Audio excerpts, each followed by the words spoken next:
Olá, amigos e amigas, queridos irmãos e irmãs, que prazer estar aqui com vocês mais uma vez para este espaço semanal de estudo da lição da Escola Sabatina. Que alegria saber que você está aí, que me acompanha, que juntos nós continuamos estudando a Palavra de Deus semana após semana. Eu quero fazer um registro de gratidão especial ao pastor Laércio Mazaro, colega de ministério também jubilado. Ele prepara todas as semanas um comentário sobre a lição da Escola Sabatina e eu pedi que ele me enviasse com antecipação para que eu pudesse ler o comentário e utilizar as suas ideias e incorporar aqui. Então, pastor Laércio, muito obrigado, amigo. Desde a semana passada nós estamos fazendo uso do seu trabalho, do seu comentário. Muito obrigado.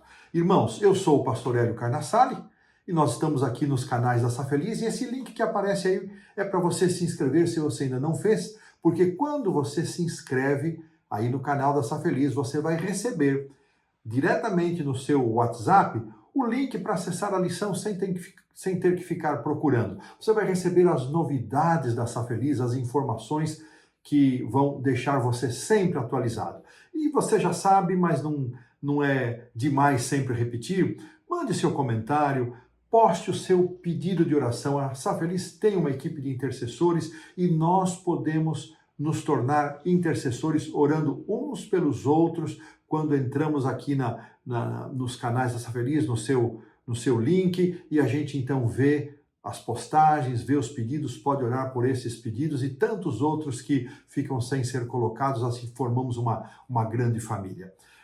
Também quero deixar minha motivação para que você compartilhe a lição. Quanta gente vai receber a lição, esse conteúdo, apenas porque outro compartilhou. Então, compartilhe, assim estamos pregando o Evangelho. Que maravilha podemos estar juntos e participar de todas estas bênçãos.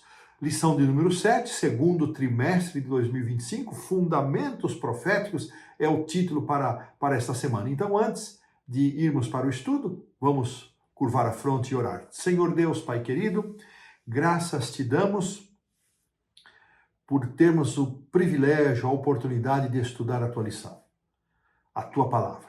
Que o Senhor nos habilite, nos capacite, nos dê entendimento, sabedoria, coração disposto a crer, confiar e praticar aquilo que aprendemos. Pai, abençoa esta grande família que se reúne aqui nos canais da Safeliz. Eu peço, oro e agradeço, rogando a guia do Espírito Santo e o faço em nome do Senhor Jesus. Amém.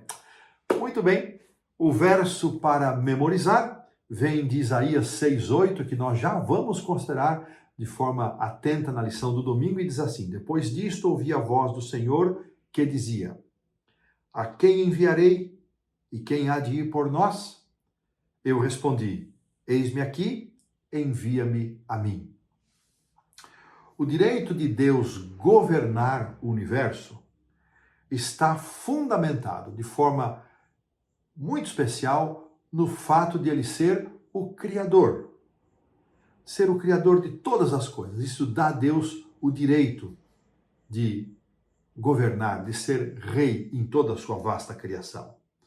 Nesta semana, nós vamos considerar de forma muito especial algumas visões que foram dadas a profetas bíblicos acerca do trono de Deus. Nós vamos entrar na sala do trono divino por meio destas visões. E vamos considerar como é possível para a raça humana, pecadora, decaída, impura, imperfeita, poder relacionar-se com um Deus santo, puro e todo-poderoso.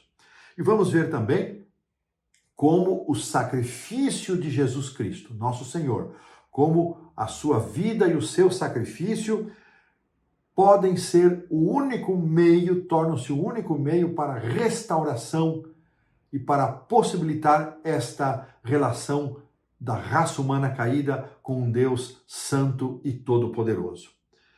Nós vivemos ainda, irmãos, num estágio de rebelião, mas a rebelião não vai durar para sempre. Esta é a esperança que aquece o nosso coração, que acalma as nossas intranquilidades, que traz paz ao nosso coração em meio às turbulências da vida humana, com doenças, tragédias, injustiças, decepções, nós temos a esperança de que um dia todas estas coisas chegarão ao seu final e só será isto possível porque o Senhor Jesus se entregou em sacrifício expiatório por nós, resgatando, redimindo, salvando a raça humana da condenação eterna de pecado. Embora Deus nunca tenha tido a intenção e a pretensão de que a humanidade pecasse, essa é a realidade, mas Deus tem um plano para a salvação e é isso que nós vamos considerar nesta semana, entrando junto com esses profetas, Isaías, Ezequiel, na sala do trono de Deus e vemos como um Deus santo tem a intenção de perdoar, purificar, santificar pecadores como eu e como você. Dessa maneira, colocamos um ponto final na lição do sábado à tarde. Avançando para o domingo, vamos considerar a impressionante visão do capítulo 6 de Isaías, e a lição traz como título, Eis-me aqui, envia-me a mim. E o autor conta uma ilustração aqui, uma história, que uma igreja decidiu fazer uma grande reforma, e eles começaram num porão das suas instalações, para estabelecer ali um salão para as reuniões sociais. E uma das primeiras coisas que eles fizeram foi iluminar aquele espaço que estava ali abandonado, escuro, mas na intenção de que ao simplesmente colocar em luz, a própria iluminação já transformaria o espaço num espaço belo. Mas qual não foi a surpresa deles? Que ao instalarem a iluminação, foi aí que apareceu toda a realidade daquele espaço. Quanto eles realmente precisavam trabalhar para reformar. Assim, dessa maneira, maior iluminação mostrou a realidade, a situação de penúria daquele espaço. E esta ilustração, ela nos leva a pensar, irmãos, que quanto mais próximos nós estamos da luz, que é o Senhor Jesus Cristo, quanto mais perto nós chegamos de Cristo, mais consciência nós temos da nossa pecaminosidade. Quanto mais perto estamos da luz, mais nós entendemos quão pecaminosos são os nossos atos, quão impuros são nossos lábios, quão impuros são os nossos pensamentos, e mais chegamos a entender que só há um meio de salvação, só há um meio de purificação, e esse meio é Jesus. A lição de Isaías vai nos ajudar a entender esta questão. Essa visão impressionante que Isaías teve do trono de Deus, registrada aqui no capítulo 6 do seu livro, deixou Isaías bastante impactado. E ele, então, aqui no verso 5, vou pedir para a produção colocar aí para nós, qual foi a reação dele ao ver o trono de Deus. Ele disse, então eu disse, ai de mim, estou perdido, porque sou homem de lábios impuros, habito no meio de um povo de impuros lábios, e os meus olhos viram o Rei, o Senhor dos Exércitos. Essa é a nossa história, irmãos, essa é a nossa realidade. Quanto mais nós dedicamos tempo para o estudo, leitura e meditação na palavra de Deus, quanto mais nós focamos os nossos olhos, colocamos os nossos olhos na pessoa do Senhor Jesus, mais vemos a nossa deformidade, mais vemos a nossa impureza, a nossa pecaminosidade, e mais sentimos necessidade da presença do Salvador na nossa vida. Interessante, irmãos, que a luz celestial, diz aqui o autor, é brilhante o suficiente para deixarmos de lado todas as nossas desculpas. Quando estamos mais longe da luz, até podemos, quem sabe, dar algum tipo de justificativa, de dar desculpas, ou o nosso autoconceito cresce. Mas quando nos aproximamos da luz celestial, as desculpas cessam. Na presença de Deus, não há outra reação, não há outro sentimento, a não ser o que Isaías teve, o sentimento de que estamos perdidos. Isaías estava prestes a ter a experiência mais marcante da sua vida, quando foi dada essa visão a ele, e esta experiência pode ser a minha experiência e a sua experiência também. É interessante, irmãos, que quando Isaías descreve, ele fala que serafins estavam acima dele, por cima, eles tinham 6 asas, com duas cobriam o rosto, com duas cobriam os pés, com duas eles voavam, e eles clamavam uns para os outros, dizendo: Santo, Santo, Santo é o Senhor dos Exércitos, toda a terra está cheia de glória. Veja que esse era o clima, a atmosfera junto ao trono de Deus, uma atmosfera de glorificação a Deus, de reconhecimento, de adoração e de louvor. Isaías chega a mencionar que as bases do limiar, ou seja, a estrutura do trono de Deus se moveu à voz do que clamava e a casa se encheu de uma fumaça, de uma neblina. Que coisa impressionante. Foi nesse momento, então, que Isaías percebeu aonde ele estava e qual era a sua realidade, qual era a sua verdadeira condição. Mas aí, irmãos, algo aconteceu. Um dos serafins, diz ele, voou para ele tendo nas mãos uma brasa viva, verso 6, que tirara do altar com uma tenaz. E com esta brasa ele tocou a boca de Isaías e disse: Eis que ela tocou os teus lábios e a tua iniquidade foi tirada e perdoado foi o teu pecado. Ai, irmãos, eu acho isso aqui tão lindo, maravilhoso. Nenhum pecado pode ser removido de nossa vida se não for uma ação redentora da pessoa do Senhor Jesus Cristo. Se não for uma ação divina de perdão, de justificação, nós não podemos ser perdoados. Nós não temos poder para nos perdoar a nós mesmos, nem para reconhecer a nossa condição de pecaminosidade e nem desejo de mudar. Tudo isso é obra do Espírito Santo na nossa vida. Isaías foi purificado porque um serafim pega uma brasa do altar, toca na sua boca. Provavelmente, o autor coloca aqui, acho interessante isso, era o altar de incenso, onde era feita a intercessão do povo de Deus, conforme aparece em Apocalipse 8, 3 e 4. Os pecados de Isaías foram perdoados. Ele estava apto agora a estar na presença de Deus, não por méritos próprios, mas pela ação divina de perdoá-lo, de purificá-lo. Além disso, ele também recebeu a designação de representar a Deus perante o mundo, que é o verso para memorizar.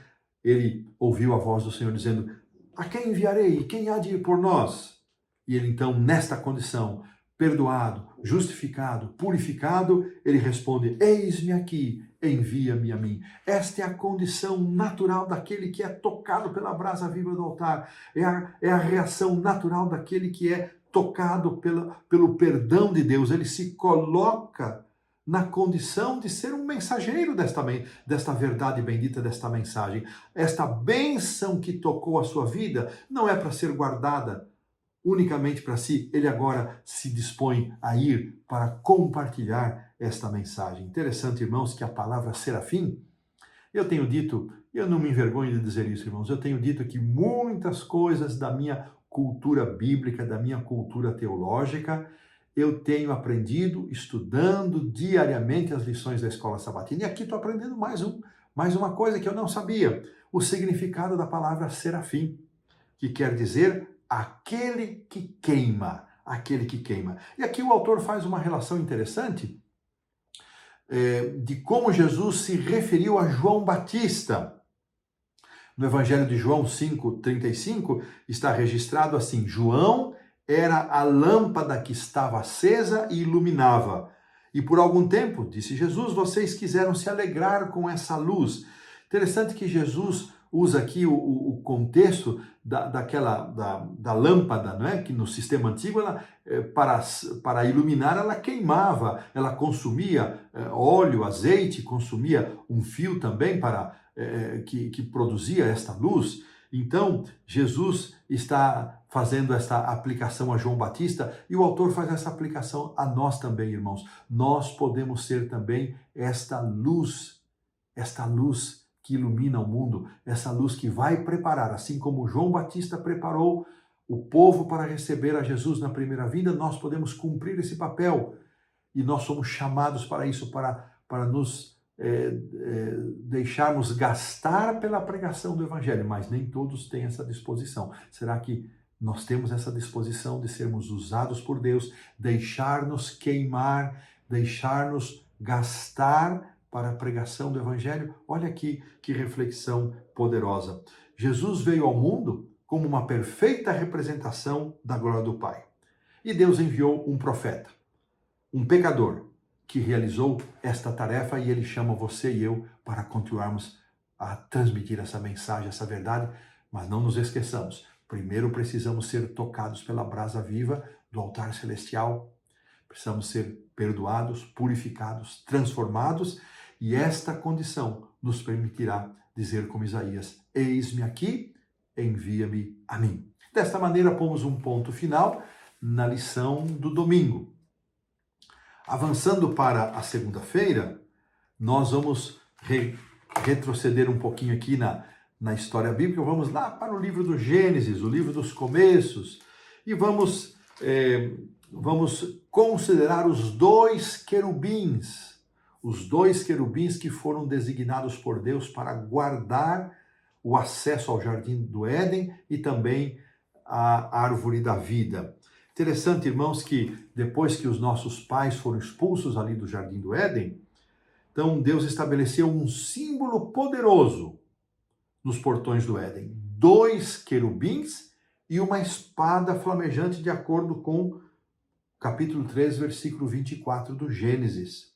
Essa cena se assemelha bastante à Arca da Aliança, que representava o trono de Deus. Eu nunca havia pensado nessa semelhança, que os 2 querubins que foram designados por Deus para guardar o acesso ao Éden e à árvore da vida se assemelhavam aos 2 querubins esculpidos em ouro que estavam ali postos para guardar a arca de Deus, onde Deus também se manifestava em presença, a Shekinah, a luz que enchia aquele espaço.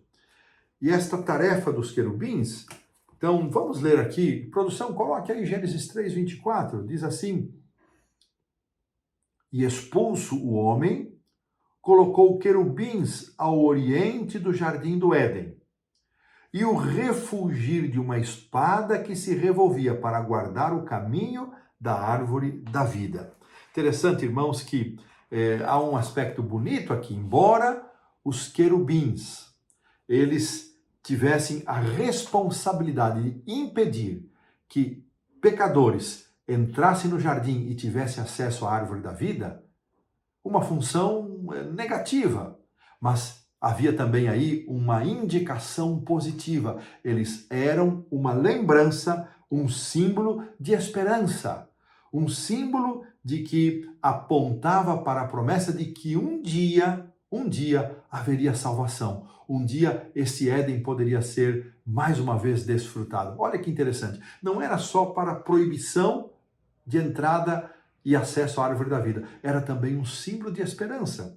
Eu gostei muito disso. E aí o autor traz aqui, ele inseriu aqui uma citação de Ellen White, do Patriarcas e Profetas, página 38 dessa edição mais recente, onde então nos é dito que o Éden foi recolhido antes do dilúvio e a porta, e no entanto, perdão, irmãos, na restauração final de todas as coisas, quando houver novo céu e nova terra, de acordo com Apocalipse 21, verso 1, o Éden também será restabelecido, só que mais gloriosamente adornado do que foi no princípio. Olha que interessante, que promessa linda.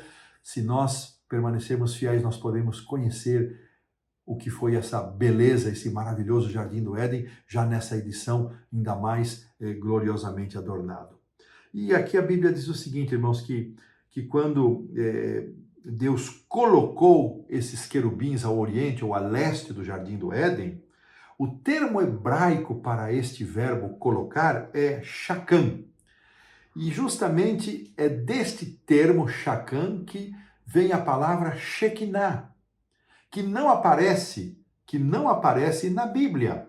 Ela não ocorre na Bíblia, mas ela está ligada a essa ideia de habitação, de tabernáculo. Então nós podemos dizer que, embora Deus impediu esse acesso, a presença daqueles querubins era como se fosse um tabernáculo, era como se fosse um acampamento de Deus naquele lugar, e era esta percepção que reativava, que incentivava a esperança da redenção. Eu achei isso aqui muito, muito lindo. E o autor termina a lição aqui da segunda-feira dizendo que na Bíblia os querubins sempre estão associados à presença de Deus. Isso vai ocorrer em várias passagens, mas especialmente junto ao seu trono, o lugar em que o seu nome é proclamado, e ele destaca então ali a visão de Isaías, de Apocalipse, dos 24 anciãos que louvam e declaram o direito de Deus de governar, pois ele é o Criador, e isso também nos ajuda a compreender a cena do trono e o nosso papel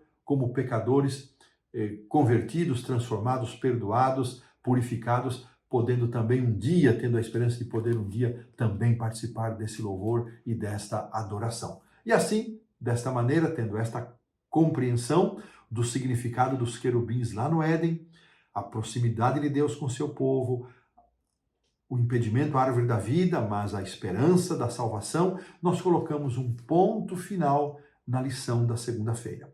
Aí vamos então para a lição da terça-feira. O autor não se dedicou muito a explicar a visão do profeta Ezequiel, capítulo 1. Eu li, reli, e não é uma visão de fácil compreensão, porque diferentemente de outras partes proféticas, algumas vezes o profeta ele traz a visão e traz também a sua interpretação. E aqui nesse caso, embora esta explicação não tenha sido dada em minúcias, mas existem alguns recursos que nos ajudam a compreender um pouco mais dessa visão de Ezequiel. O próprio livro de Ezequiel, no capítulo 10, identifica esses seres viventes como querubins. Por várias vezes ele faz isso.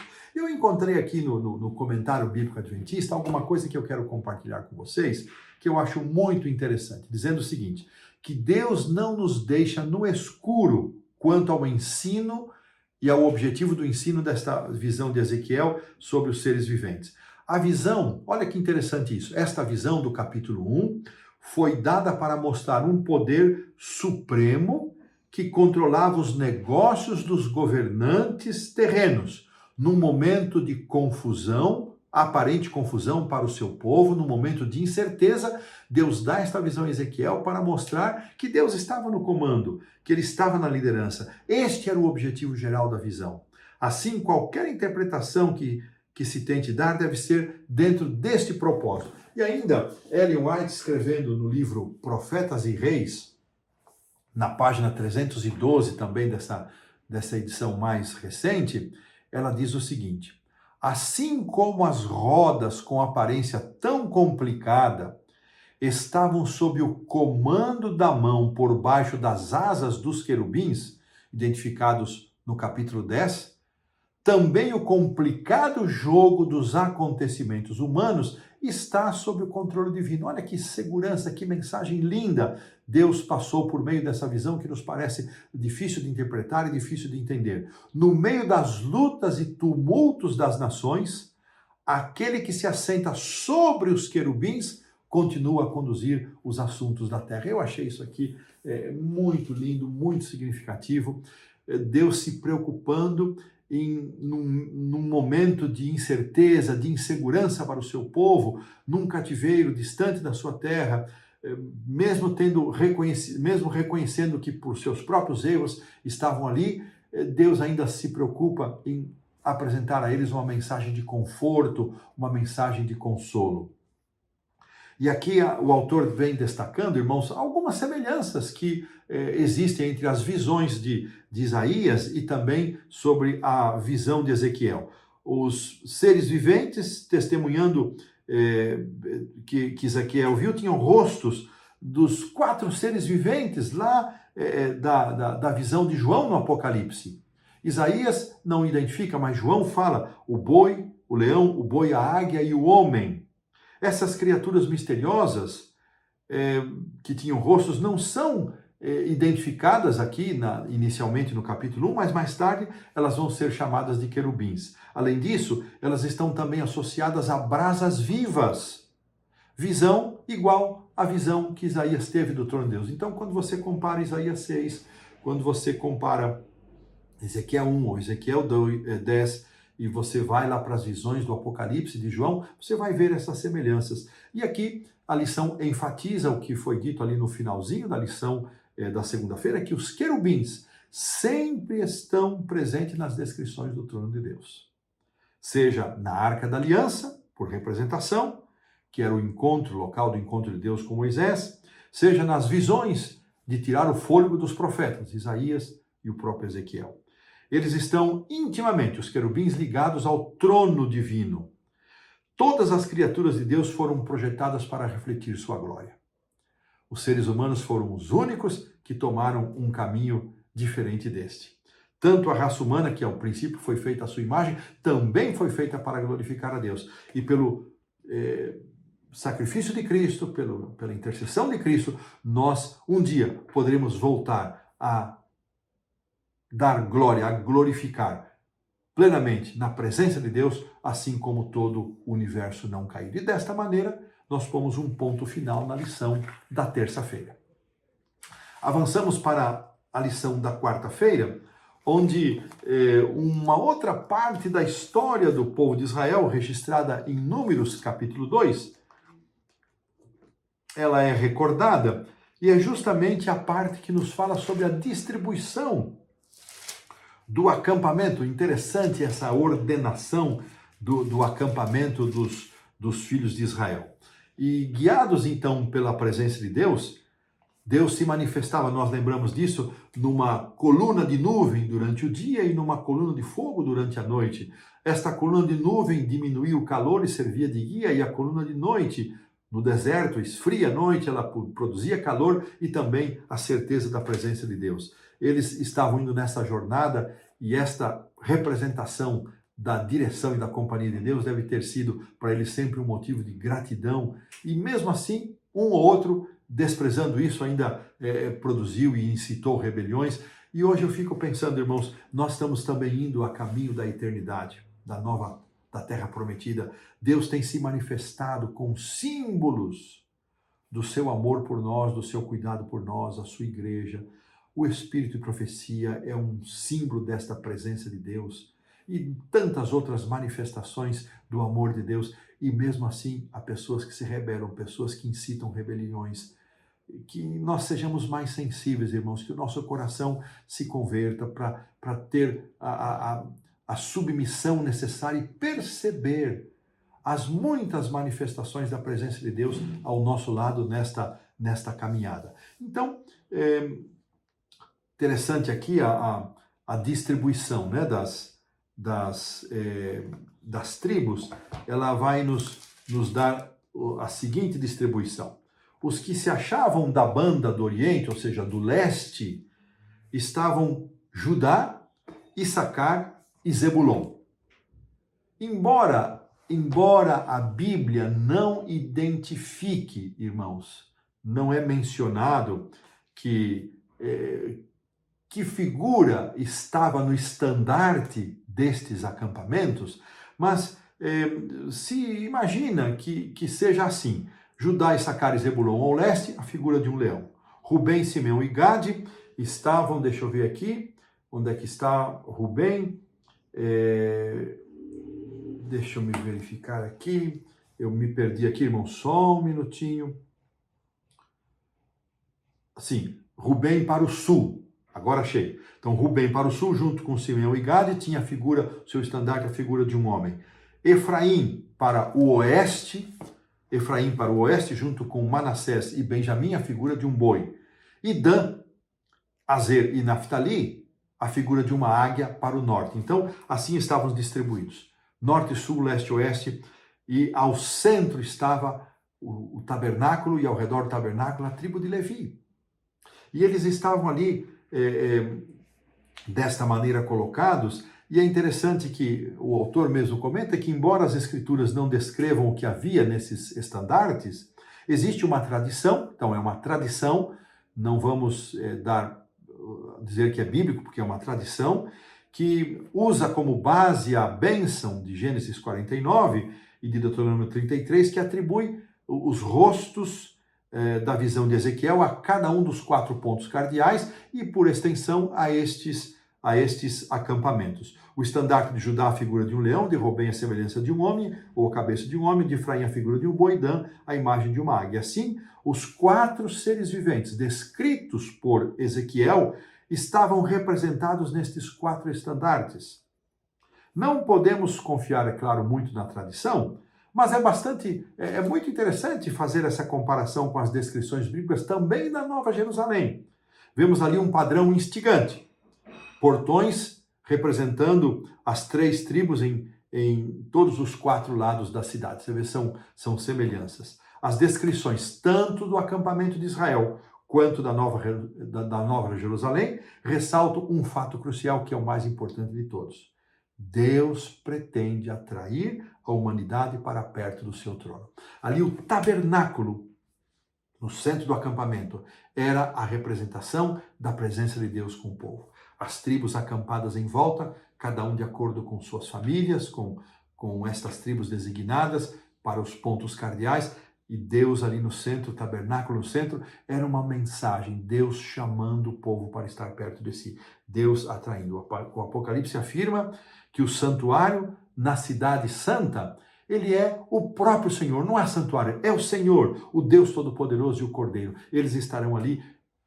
Apocalipse 21, no início diz, Deus, o próprio Deus vai estar junto do seu povo. Que coisa linda, que coisa maravilhosa.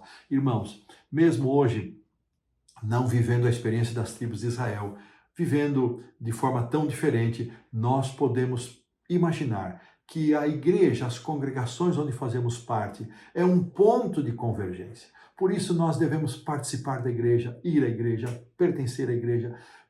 A igreja com suas fragilidades e dificuldades é ainda o único objeto na terra ao qual Cristo confere sua suprema consideração, escreveu Ellen White.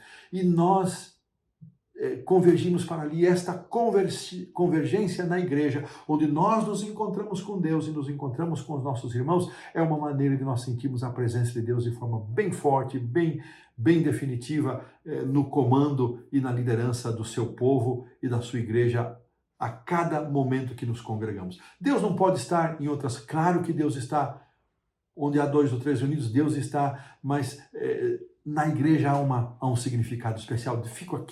Deixo aqui o meu estímulo para que você não deixe de participar da igreja e que Deus possa nos abençoar com a certeza da sua presença entre nós, tanto na igreja quanto em nossa vida. E dessa maneira colocamos um ponto final na lição da quarta-feira.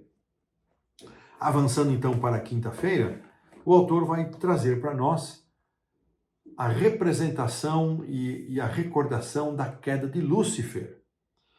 E os textos são conhecidos. Estudamos isso de forma um pouco mais aprofundada nas lições do trimestre passado, o texto de Ezequiel 28, de Isaías 14 e o próprio Apocalipse 14. E aqui nos diz, irmãos, que Lúcifer era um querubim da guarda. Ezequiel menciona isso. Deixa eu abrir aqui o meu texto, a minha Bíblia em Ezequiel 28, onde ele é descrito desta maneira, como querubim da guarda. Aqui está, era verso 14. Vou pedir para a produção colocar aí 28, 14 do livro de Ezequiel. Tu eras querubim da guarda ungido e te estabeleci, permanecias no monte santo de Deus e no brilho das pedras andavas. Que representação interessante. Não podemos compreender, irmãos, jamais vamos compreender o fato de que um dia Lúcifer ocupou a posição mais elevada, querubim da guarda, ao lado do trono de Deus. E uma de suas funções era revelar a glória de Deus. Peguei aqui o meu livro Desejado de Todas as Nações, e no capítulo 79, tem como título Está Consumado, Ellen White faz a seguinte descrição de Lúcifer. Aquele que havia se colocado em oposição a Deus era um ser de grande poder e glória. Sobre Lúcifer, o Senhor declarou, tu és o sinete da perfeição, cheio de sabedoria e formosura, Ezequiel 28, 12. Lúcifer tinha sido o querubim cobridor, Ellen White usa essa expressão. Estivera na luz da presença divina. havia sido o mais elevado de todos os seres criados e revelava ao universo os propósitos divinos. Depois de pecar, o seu poder de enganar se tornou maior e ficou mais difícil descobrir seu caráter por causa da posição exaltada que tinha junto do Pai. Que coisa impressionante! Lúcifer não só era um querubim da guarda, um querubim cobridor, mas ele ocupava a posição mais elevada entre todos os seres criados e era quem desenvolvia a responsabilidade de revelar a Deus para o universo criado.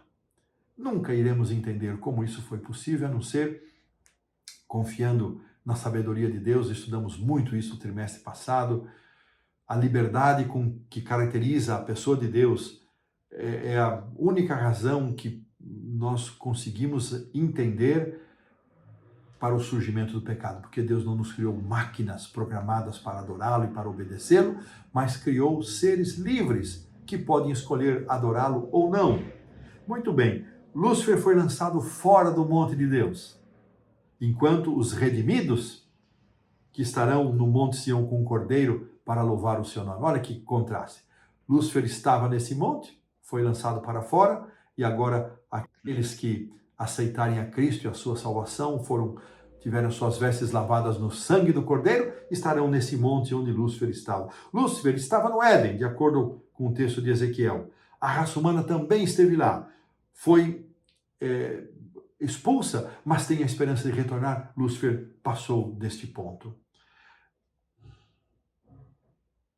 Ellen White, escrevendo aqui no Verdade sobre os Anjos, página 177, diz o seguinte: o céu triunfará, pois as vagas deixadas pela queda de Satanás e de seus anjos serão preenchidas pelos redimidos do Senhor. Olha que coisa interessante. O vazio que ficou dessa terça parte de anjos no céu, Ellen White viu em visão que será preenchido por todos aqueles que aceitarem a Jesus. Que promessa linda! Os salvos estarão no céu por causa do Evangelho.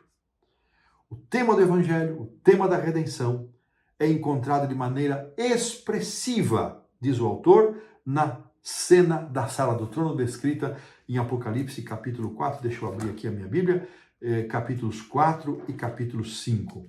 Os anjos ali, deixa eu chegar lá, irmãos, eles proclamam, vamos dar o verso aqui, capítulo 4, verso 8. Santo, santo, santo é o Senhor Deus, o Todo-Poderoso, aquele que era, que é e que há de vir. E os 24 anciãos, eles reconhecem, verso 11, Tu és digno, Senhor e Deus nosso, de receber a honra, a glória e o poder, porque todas as coisas tu criaste. Sim, por causa da tua vontade vieram a existir e foram criadas. Veja que linguagem impressiva. O santo, santo, santo aqui do capítulo 4, mesma expressão dos serafins de Isaías capítulo 6. E aqui no 5, 9, eles entoavam aqui os 4 seres viventes, os 24 anciãos, entoavam um cântico dizendo: digno és de tomar o livro e abrir os selos, porque foste morto e com teu sangue compraste para Deus os que procedem de toda tribo, língua, povo e nação. Veja, irmãos, como o sacrifício de Cristo está inserido no contexto aqui da sala, na cena da sala do trono. Ele está sendo louvado, adorado por ser o Criador, está sendo louvado, glorificado, adorado por ser o nosso Salvador, o nosso Redentor. Que descrição linda e maravilhosa do Evangelho, da morte de Jesus, da redenção pela humanidade. Veja, irmãos, que essa linguagem ela vai ser refletida também em Apocalipse 14, quando nós somos chamados para pregar esse Evangelho eterno, a mesma métrica de Isaías. Se lá Isaías, ele como pecador, achava que ia morrer, foi tocado pela brasa viva do altar, foi purificado, perdoado, e então se coloca à disposição de Deus, da mesma forma, o seu povo vivendo nesses dias atuais, que é tocado pela brasa viva do altar celestial, que é perdoado, purificado pelo sangue de Cristo, não fica na inatividade, ele se apresenta como mensageiro, como fazendo parte desse movimento para pregar a toda a tribo, nação, língua e povo, anunciando a hora do juízo que é chegada, anunciando a volta de Jesus, anunciando a salvação e o seu amor. Que relação maravilhosa! E desta maneira, colocamos assim um ponto final na lição da quinta-feira. Avançando para sexta-feira, nós vamos então ter aqui uma conclusão da parte do autor, dizendo que Satanás, que já foi um querubim da guarda, ele destruiu a confiança, procurou destruir a confiança do trono de Deus. A princípio, o Criador permitiu que os anjos caídos continuassem a sua rebelião para que o universo inteiro pudesse ter compreensão daquilo que estava acontecendo. Mas o resultado é que, à medida que Deus se mostra e mostra o seu plano de salvação, o amor de Deus, o caráter de Deus foi revelado de uma maneira muito maior do que antes era compreendida. Muito bem, no fim da história, diz aqui a lição, Cristo olha para os redimidos, renovados conforme a sua própria imagem, cada um trazendo no coração a impressão perfeita da divindade e com o rosto, Cristo refletindo, ele contempla neles o resultado do seu sofrimento e fica satisfeito. Que coisa linda! Podemos imaginar esta cena, Cristo satisfeito com os remidos, com todos aqueles que aceitaram a salvação, que permitiram serem purificados, perdoados, transformados, salvos e redimidos. Que essa seja a minha realidade, meu irmão, que essa seja a sua realidade e a nossa realidade.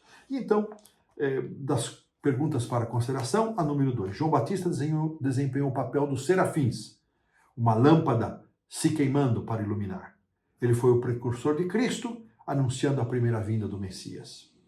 Como você e eu, como o povo de Deus nos últimos dias, podemos também desempenhar um papel profético desta maneira, semelhante, para nós pensarmos. Deus nos chama para isso.